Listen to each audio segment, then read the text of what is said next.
Joshua succeeds Moses. The sun beat down on the plains of Moab. For 40 years, Moses had led the restless nation of Israel through the wilderness, a monumental task that tested the spirit of man and the patience of God. Now, the journey's end was in sight, the promised land glittering across the river Jordan. But the Lord had spoken to Moses, a final poignant command: "Go up this mountain and view the land, for you shall not enter it." The time of Moses was ending. Moses accepted the word with the wisdom of a true servant. His life had been about service, not reward, but his heart did not dwell on himself. It focused on the millions waiting behind him. Who would guide them?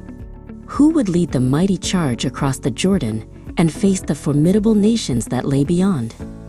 Moses knelt upon the hot earth and cried out, "O Lord, God of the spirits of all flesh, appoint a man over the congregation."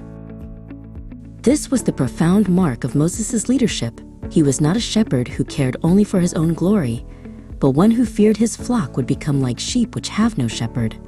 He did not choose his successor. He implored God to choose.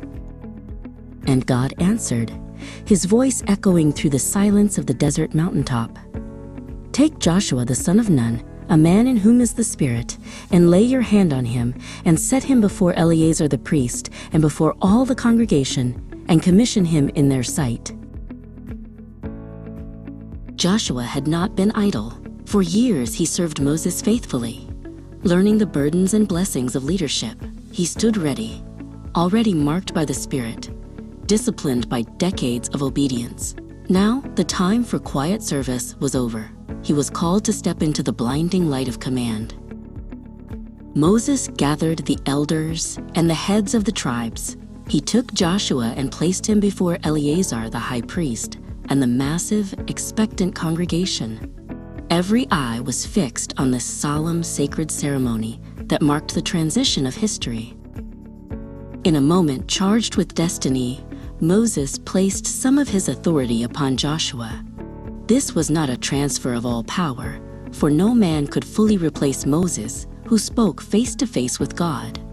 Instead, God made it clear that Joshua, the new leader, must still seek counsel. For the biggest decisions, Joshua would go to Eleazar, who would inquire of the Lord by the judgment of the Urim. This setup taught a timeless lesson. No leader, no matter how gifted, is meant to lead alone. Humility and partnership are essential when carrying God's purpose. Moses performed every instruction exactly as the Lord had commanded. He commissioned Joshua, giving him a final, powerful blessing, passing the torch of the covenant into strong, capable hands. The people watched, understanding that a new era had dawned. The lesson for today: like Joshua, we are all called to lead in our homes, in our work, in our communities. God appoints us, but He expects preparation, showing up when it's small, humility, knowing we still need help, and a willingness to seek His direction always. The journey continued, led by a man prepared by God and confirmed by a faithful predecessor.